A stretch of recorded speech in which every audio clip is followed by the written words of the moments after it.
For years now, almost every time a Kardashian dates a high-status man, things seem to go really wrong for him after the relationship ends. Their career starts to fail, their image is always damaged, and their life goes to absolute shit. It's gotten so bad to the point people started calling this strange pattern the Kardashian Curse. Meanwhile, the women on the other side have consistently seen growth in both their business and reputation. There's more to it than most people realize. This curse might actually be part of a real plan that has led the Kardashians to building their billion-dollar empire, a plan built by the head of the family, Kris Jenner. She created a system to turn her family into the most powerful and famous family on TV, using the men as stepping stones. And you know what? It worked. So sit back, grab something to munch on, and let's jump right into this wild story. Kim Kardashian wasn't some poor girl trying to make it big. She was born into money. Her father, Robert Kardashian, was a well-known lawyer. He was one of the lawyers who helped defend O.J. Simpson in his famous trial. Kim also had one foot in the world of fame and celebrity. Even when she worked at her dad's office, she dreamed about being in Hollywood. She also started a small business organizing and cleaning out celebrity closets. Some of her clients were big names like Cindy Crawford and Serena Williams, but her big break came when she became a personal stylist for the singer Brandy. Brandy's brother, Ray J, was a popular singer at the time. He was a teenage sensation in the early 2000s with hits like One Wish. He was also acting in TV shows and movies. Ray J was on the path to becoming a huge star, and Kim saw that as her chance to get in the spotlight. Kim and Ray J started dating. Before this, Kim had already been married once. At just 19, she married a music producer named Damian Thomas. She later said she was under the influence of drugs when they got married, and also said he was abusive. But back then, Kim wasn't famous. Most people only knew her as Ray J's girlfriend. That changed in a big way when a private video of her and Ray J leaked. The tape was filmed in 2003, during Kim's 23rd birthday trip at a luxury resort. Kim later claimed she was high during the filming and said she never wanted the tape released. But in 2007, it was sold to a company called Vivid Entertainment. They bought it for over $1 million and released it to the public. It became a massive hit, making over $1.6 million in just 6 weeks. At first, Kim acted like she was angry. She sued the company, but then settled the case for $5 million and reluctantly allowed the release of the tape. But many people believe she wasn't so upset after all. In fact, it seemed like this was all part of a bigger plan. Kim had worked as a stylist for Paris Hilton, who was not only her childhood friend, but also one of the biggest reality stars at the time. Paris had a similar tape leak in 2003. Right before her show, The Simple Life, came out. The show was a huge success, and her fame exploded. Sound familiar? Just a few months after Kim's tape came out, the first season talked about the tape and got a lot of attention. Many people believe that this was no accident. A journalist named Ian Halperin even wrote a book saying that Kim's mom, Kris Jenner, helped plan the tape's release after getting advice from someone close to Paris Hilton. If that's true, it means the whole thing was completely planned. And you know what? It worked. The tape was the start of Kim's rise to stardom. But while Kim's fame was growing fast, Ray J's success started to fade. At first, he got some attention too. He released a new album called All I Feel and had a hit song called Can I. He even got his own reality dating show called For the Love of Ray J. But after that, things went downhill. His music didn't chart like before. He wasn't getting many acting roles either. In 2013, he released a song called Hit It First, clearly about Kim. It got some buzz because of the topic, but not because it was good music. Later, Ray J had legal problems too, like assault charges. Now, most people don't talk about his music or his talent. They just remember him as the guy in Kim Kardashian's tape. His career never recovered, while Kim became a global star. After Ray J, Kim moved on quickly. Her next relationship was with someone even more respected at the time, Reggie Bush. And this was a very big deal. Reggie wasn't just some regular football player. He was one of the top running backs in college football at USC. He won the Heisman Trophy, which is one of the biggest awards a college football player can get. That means he was seen as one of the top players in the entire country. Reggie was already being talked about as a future NFL star. Everyone believed he was going to be the next big thing in football, just like Kim was becoming the next big thing in reality TV. So when they met at the ESPY Awards in 2007 and became a couple, people were obsessed. They looked perfect together. The rising talented running back that just won a Heisman a couple years back, and Kim, a rising TV star, their relationship became a big focus on the second season of Keeping Up with the Kardashians. Viewers loved watching them. There was even drama for the cameras. One example was when Kim made a calendar for Reggie, and her mom, Kris Jenner, leaked the photo to the public without permission, trying to take advantage of the tape attention. It worked. Season 2 of the show got a big bump in viewership. More and more people were watching. Kim's popularity shot up. She was no longer just the girl from the tape. Now she was a household name. Meanwhile, Reggie was busy with football, and both of them had very busy schedules. That caused tension. They eventually broke up, saying the long distance and work made it hard to stay together. The show made it look like Kim was heartbroken, crying in bed and eating fast food, but that didn't last long. They got back together again during season 4, but it didn't last. They broke up for good shortly after, and like before, the show seemed to try and make Kim look like the strong one while Reggie looked bitter. In season 5, Kim bought a new house and started hanging out with other athletes. Meanwhile, Reggie was made to look like a jealous ex. This kind of storytelling became a pattern in the show. Kim always came out on top, and Reggie's life, not so great. At first, it seemed like he was doing okay. He won a Super Bowl with the New Orleans Saints in 2009, but then things went very wrong. In 2010, a huge scandal came out. It was discovered that Reggie had accepted illegal gifts while he was a student at USC. He and his family had been living in a rent-free home and received free travel, cash, and hotel stays, all of which are against NCAA rules. The punishment was harsh. USC had to erase all of Reggie's wins from 2005, and most painfully, Reggie had to return his Heisman Trophy. That had never happened before.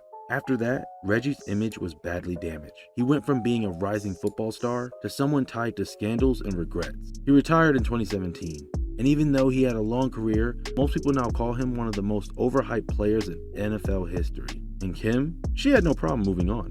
Her career kept rising. She launched a new business, appeared on more magazine covers, and her brand kept growing. The curse hit Reggie hard, but for Kim, it was just another step up the ladder. Not long after she and Reggie Bush called it quits, Kim Kardashian found herself with another athlete, this time an NBA player named Kris Humphries. Now Kris wasn't a huge celebrity, but he was a solid basketball player. He had been in the NBA since 2004 and kept getting better year after year. In 2010, he signed an $8 million deal with the New Jersey Nets, and many considered it the peak of his career. He was playing well, his stats were improving, and he was getting real respect on the court. And right around the time he was finally reaching his prime, Kim entered the picture. What a coincidence, right? Their relationship moved fast, very fast. They started dating in late 2010, and just 5 months later, Kris proposed. The whole thing was super public, and of course, became a major storyline on Keeping Up with the Kardashians. Season 6 was all about the fairy tale. The producers captured every sweet and traumatic moment, from the planning, to the arguing, to the surprise proposal. And the wedding? It was a massive event. It wasn't just a wedding, it was a television special. A 2-part episode called Kim's Fairy Tale Wedding aired, and it was everywhere. News shows, magazines, blogs, everyone talked about it. People couldn't get enough of this perfect couple.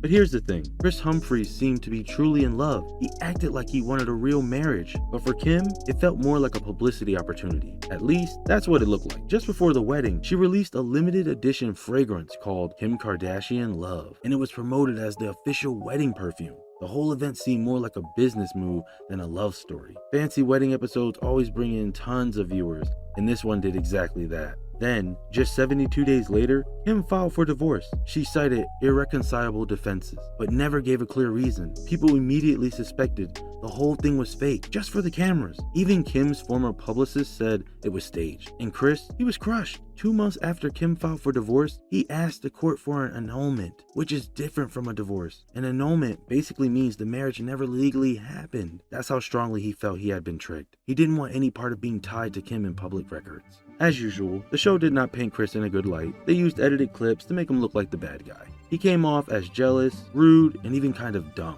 Kim looked strong and graceful, while Kris looked like a fool. He was mocked on social media and booed at basketball games. People didn't even care about his actual career anymore. He became a tabloid character, Kim Kardashian's ex-husband. Now here's where it gets tricky. In 2012, Kris actually had the best year of his basketball career. He signed a $24 million deal with the Nets and played well in 2015. But after that, things went downhill fast. He started getting traded from team to team. The media frenzy and the divorce drama followed him everywhere. He became less focused, less social, and more anxious. All of it, the attention, the humiliation, the public pressure, hit him hard, and he admitted it. He once said he knew what he was getting into, but didn't realize how bad it would feel. What really hurt him was people out thinking the whole marriage was fake. He had believed it was real. Eventually, he retired from the NBA in 2019. But instead of being remembered as a talented player, Kris Humphries is mostly remembered as that guy Kim married for 72 days. The curse had struck again. He had a promising career and a rising future, but the moment he stepped into the Kardashian world, everything changed. He became just another name on a long list of men who thought they were in love, but ended up as stepping stones in the Kardashian empire. So far, it's been all about Kim, but let's not pretend she's the only one in the family who's followed this strategy. The spotlight didn't just land on Kim. As Keeping Up with the Kardashians gained popularity, her sisters got more screen time too, and that meant they got to follow the same playbook. Khloe Kardashian, in particular, didn't waste any time. In fact, her first public relationship looked a lot like Kim's earlier one, full of drama and publicity, and the first man to experience the curse through her was NBA player Rashad McCants. At the time, Rashad was no nobody. He was actually doing really well in the league. He had a strong college career and was known for his skills on the court. People were talking about him as one of the next big stars in basketball. Things were looking bright, and then he started dating Khloe. Now, it's said that they met through Reggie Bush. Remember him? Kim's football boyfriend. That's another interesting layer to how these celebrity circles always seem to mix. Almost immediately after going public with Khloe, Rashad's image began to take a hit. The relationship became the talk of tabloids, and his name popped up more in gossip headlines than in sports news. The big scandal came when it was revealed on Keeping Up with the Kardashians that Rashad had cheated on Khloe. That was a major blow. It made him look like a heartless jerk and painted Khloe as the sweet, innocent victim. The audience believed it. His image took a massive hit, and fans didn't look at him in the same way again. After the scandal, Rashad's basketball career took a nosedive. He was traded to the Sacramento Kings, and things never got back on track. He didn't get re-signed. Then, he was briefly picked up by the Houston Rockets, but that deal was quickly taken back. He had another shot with the Cleveland Cavaliers, but he didn't even show up to training camp. From being a promising player with serious potential, he quickly became someone no team wanted to deal with. One season after another, it was bad news, and he just couldn't bounce back. He did find some brief success outside of the NBA. In 2017, he was drafted #1 in the Big 3 League, a basketball league for former pro players. But even that didn't last long. He retired from the league just a year later. Looking back, Rashad himself admitted that the relationship with Khloe messed up his career. He once said that he could have easily made $60 to $70 million in his career if he'd have stayed away from the Kardashians. That's not a small number. That's a big regret. So here we go again. Another promising man in sports brought into the Kardashian world, publicly shamed, and then tossed aside while his career collapsed. And what happened to Khloe? Nothing bad. She walked away just fine. Actually, even better than before. More fans, more screen time, and more business deals. Just like her sister Kim. She gained more than she lost, and that's the pattern. It wasn't just bad luck, it was a system that kept working over and over again. Not long after Rashad McCants, Khloe moved on to someone even more famous in the sports world. His name was Lamar Odom, and unlike Rashad, Lamar wasn't just a rising star. He was already at the top of the game. At that time, he was a powerful forward for the Los Angeles Lakers, one of the biggest teams in basketball. He had just signed a massive $33 million contract and had fans across the country. Lamar was seen as a true champion, and many believed he was on his way to becoming a basketball legend. Their relationship started super fast. They met at a party, he was there with one of Khloe's brother-in-laws, and they hit it off immediately. In fact, just 3 weeks later, Lamar proposed. Most people didn't even know they were dating yet. A week after that, they were married. That's right,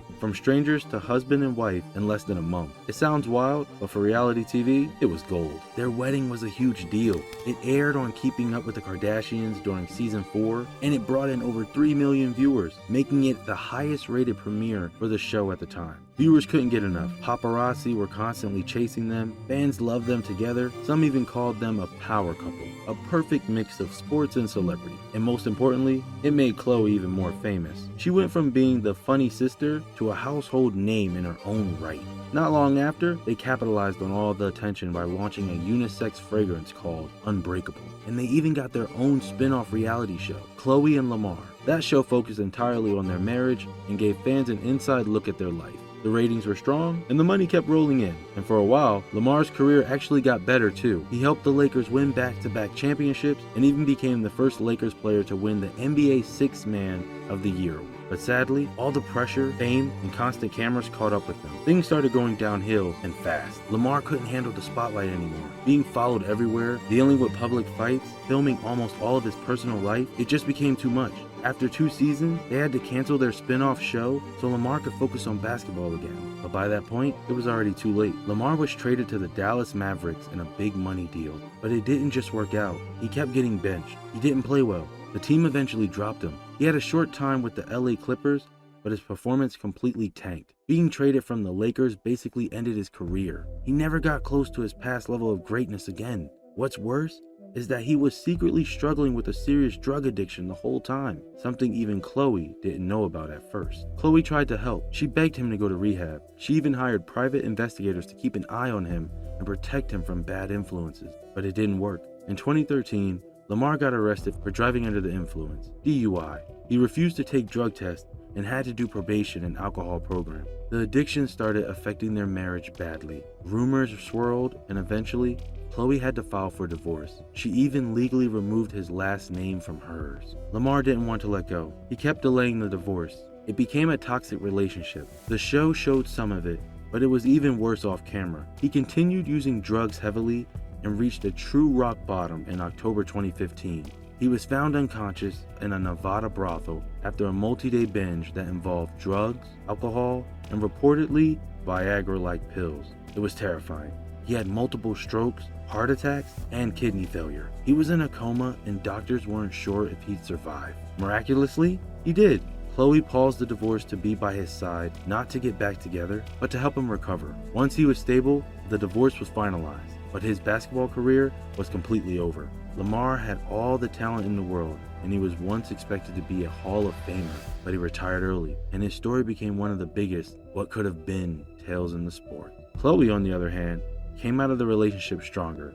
Her name became even bigger, her net worth skyrocketed, and she launched multiple businesses, brand deals, and shows. Between 2007 and 2015, her income went from a few thousand per episode to millions in endorsements. Just like before, the pattern continued. The man's life fell apart, and the Kardashians walked away more powerful than ever. Let's start with Scott Disick. He wasn't a celebrity before the Kardashians. He wasn't a professional athlete, singer, or actor. He was just a regular rich kid from New York who came from a wealthy family. He had no clear job or career. He got arrested for a DUI at age 18, which kinda sums up his early adult life. Reckless, spoiled, and always partying. Scott met Kourtney in 2006 at a house party in Mexico. Yes, another Kardashian relationship that started at a party. At first, Kourtney didn't really like him. She thought he was stuck up, flashy, and didn't seem serious. But over time, he grew on her. About a year later, they started dating. And right around that same time, Keeping Up with the Kardashians began filming its very first season. So, from the beginning, their entire relationship played out on camera. Almost every moment on their time together was shown to the public. In season 1, they were just starting out. In season 2, they were already having major drama. There was a big moment where they almost eloped in Las Vegas. They even walked up to the altar, but at the last minute, Kourtney backed out. She didn't want to rush marriage. Then in season 2, Kourtney found out Scott was cheating on her. She saw text messages from another woman on his phone that caused a major breakup. But of course, that didn't last long either. When they filmed the Miami spinoff, Kourtney and Kim Take Miami, Scott came to visit. They had a fling, and next thing you know, Kourtney got pregnant. She decided to keep the baby and raise it with Scott, even though they were still dealing with trust issues. Even after getting back together, Scott had a serious alcohol problem. He drank heavily, got aggressive, and sometimes became violent. In one famous scene, he got so angry he punched a mirror, cutting his hand badly. It was a scary moment. Kourtney told him she wouldn't be with him unless he got help, so they tried couples therapy.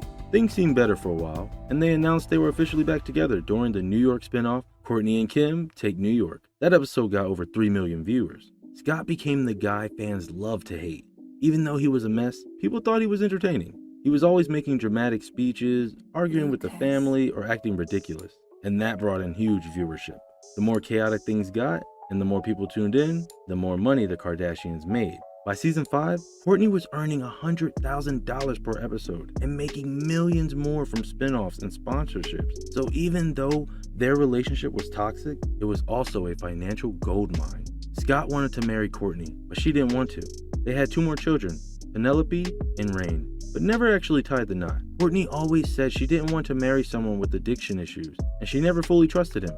Scott's finances were a bit mysterious. Unlike Reggie or Lamar, he wasn't famous before the show. He wasn't making money from sports or music. He once listed his business in an interview claiming he owned a vitamin company on skincare line, a nightclub, and something called Quick Trim. But no one really knew what he did. What people did know is that most of his money came from being on the show. Even though Kourtney gave him chance after chance, Scott kept messing up. In 2015, photos came out of him on vacation with his ex-girlfriend, looking very cuddly. That was the final straw. Kourtney broke up with him for good. She also threatened to take full custody of the kids unless he got clean. Scott did try to go to rehab. He checked into centers in Costa Rica, Florida, and Malibu, but it was clear the relationship was over. Even though they vacationed together later, like that trip to Mexico, it never turned romantic again. They stayed connected only because of their kids.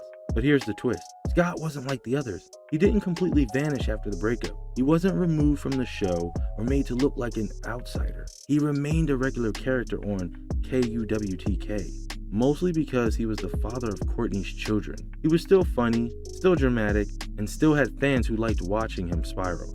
So in that way, he didn't disappear, but his personal life took a major hit. Kourtney ended up getting full custody, and today, she lives a peaceful life with her new husband, Travis Barker, and her kids. Meanwhile, Scott seems lonely and bitter. He dated models half his age, but none of those relationships lasted. Years of addiction and a party lifestyle have caught up to him, and now, at over 40, he doesn't have much to show for it except being Kourtney's ex. Kourtney, on the other hand, gained a ton. Her relationship with Scott gave her screen time, money, business growth, and eventually, her own independent fame. Even though the relationship was toxic, it worked in her favor, and the curse hit Scott harder than most. Now let's talk about Kylie and Kendall Jenner, the youngest of the Kardashian-Jenner family. When they were kids, they were just the quiet little sisters in the background of all the drama. But as they grew up, something strange happened. They didn't just become famous, they became super famous, like global level, magazine cover, Fashion Week famous, and for a while, it looked like the curse skipped them. They were rich, young, and successful. They had everything anyone could dream of. But if you look closer, really look, you'll see the crack. Because even though their lives look perfect on Instagram, behind the filters and brand deals, the Kardashian curse is still working on them, slowly but surely. Let's start with Kendall. She's the tall one, the model, the one who always seemed a little different from the rest of the family. She didn't care about being on the show all the time. She liked staying private. She didn't launch a makeup line or a perfume. Instead, she went into high fashion, and it worked. She became one of the top models in the world. She walked for Chanel, Balmain, and Versace. She became the face of big brands. She was on the cover of Vogue. People started calling her the real supermodel of the family. But then the drama started to catch up. Even though Kendall stayed quiet, the curse didn't forget her. It found her through her relationship. One after another, they all ended badly. She dated NBA players, singers, and models, but none of the relationships lasted. People said she was too cold, too distant. Some said her boyfriends felt like props for the paparazzi. And the weird part, Kendall never really explained anything. She just smiled, disappeared for a while, and then popped up dating someone new. Over time, people started saying she was boring or fake. She became more famous for drinking tequila and riding horses than actually doing anything real. Even her tequila brand, 818, got backlash. Some people accused her of stealing Mexican culture. Others said she was copying other celebrities. And just like that, her perfect image started to crack. Then there was that awful Pepsi commercial. You probably saw it. Kendall walks into a protest, hands a can of Pepsi to a police officer, and everyone starts smiling like the world's problems are solved. It was supposed to be about peace, but it backfired big time. People were mad, really mad. They said it was tone deaf and disrespectful. Kendall didn't mean any harm, but the damage was done. She cried on the show about it, but the curse had already moved in. It turned her from fashion's favorite into everyone's punchline overnight. Now let's move to Kylie. Oh, Kylie. She's the youngest, but sometimes it feels like she's the biggest of them all. She went from being the shy little sister with thin lips and braces to a beauty mogul with billions of followers. And the world watched it happen step by step. First came the lip fillers, then the rumors, then the lip kit, and suddenly, she had a company worth hundreds of millions of dollars. Forbes even called her a self-made billionaire. People argued about it. Was she really self-made? Didn't she come from money and fame already? But no matter what people said, she was rich, powerful, and popular. Everyone wanted to be Kylie. But just like with Kendall, the curse didn't stay away. Kylie's whole life started to feel like a performance. Her lips, her body, her outfits, her house, her cars, everything was filtered. edited, and posted online. People began to notice how different she looked from when she was a teenager. Fans said she was setting impossible beauty standards. Others said she was lying about surgery. And slowly, the public's love started to turn into criticism. And then came the Travis Scott situation. Kylie and Travis had a whirlwind relationship. They met at Coachella and were inseparable after that. Soon, Kylie got pregnant, and they had a daughter named Stormi. Everyone was shocked. She hid the whole pregnancy. It was one of the most talked about celebrity secrets of all time. At first, people thought maybe this was Kylie's happy ending, but of course, the curse had other plans. Kylie and Travis broke up, got back together, and broke up again. There were cheating rumors. Fans saw Travis in photos with other women. Kylie said nothing, but she didn't look happy. And that's the thing. The curse doesn't always take your money or your brand. Sometimes, it just takes your peace, your privacy, your real relationships. Even her best friend, Jordyn Woods, got caught in the curse. Jordyn was like a sister to Kylie. They lived together, did everything together. And then one day, Jordyn was caught kissing Khloe's boyfriend, Tristan Thompson. The whole world exploded. Kylie had to pick sides, and she chose her family. She kicked Jordyn out, cut her off, and didn't speak to her for years. It was heartbreaking, and it showed how even Kylie, with all her fame and power, couldn't escape the drama that follows every Kardashian. Now, Kylie is still rich, still famous, still posting perfect pictures, but if you look closely, something's changed. She doesn't smile the same. She doesn't hang out with as many friends. She doesn't even talk on the show much anymore. It's like she's fading, little by little, behind the same walls she built to keep the world out. And Kendall, she's still walking runways, still sipping cocktails, still posing for covers, but her personal life is a mystery. Her fans are less interested, and the sparkle is dimmer than it used to be. That's the quiet power of the Kardashian curse. It doesn't always hit like a thunderstorm. Sometimes, it creeps in like a fog. You think you're safe, you think you're different, but in the end, it gets you too. Maybe not all at once, but piece by piece. It pulls you away from your friends, your peace, your realness, and all you're left with is the fame. Now we reach the queen of it all, Kris Jenner, the mom, the manager, the mastermind, or as people like to call her, the momager. None of this Kardashian world would even exist without her. She saw a small chance to make her family famous, and she ran with it. Fast, hard, and nonstop. Kris didn't just turn her daughters into celebrities. She turned their problems into profits. A breakup, that's a magazine deal. A scandal, that's a storyline. A fight, that's a season finale. Kris knows how to make money from anything, even pain. Some people say she made a deal with the devil. Others say she is the devil. But either way, you can't deny it worked. She turned a leaked tape into a billion-dollar brand. She turned a messy family into TV gold. She turned herself from just a rich housewife into the most powerful woman in reality TV. But here's the twist. What if the Kardashian curse didn't come from the outside? What if Kris Jenner created it herself? Think about it. Every time one of her daughters gets into a mess, the cameras are ready. The blogs are waiting. The money keeps rolling in. Sad moments become ratings. Private problems become public stories. And all the pain, it becomes part of the brand. It's like Kris is always 10 steps ahead. You cry, she crashes in. You fall, she flips it into fame.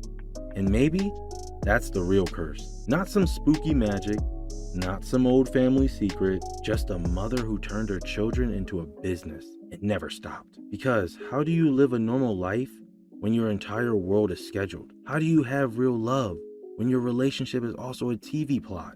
How do you know who you are when the world only knows your filter? Kris made sure the spotlight never left her family, but that light, it's hot. It burns. And over time, it starts to melt everything that's real. We saw it with Kim, trying to hold a marriage together while cameras watched her cry on the floor.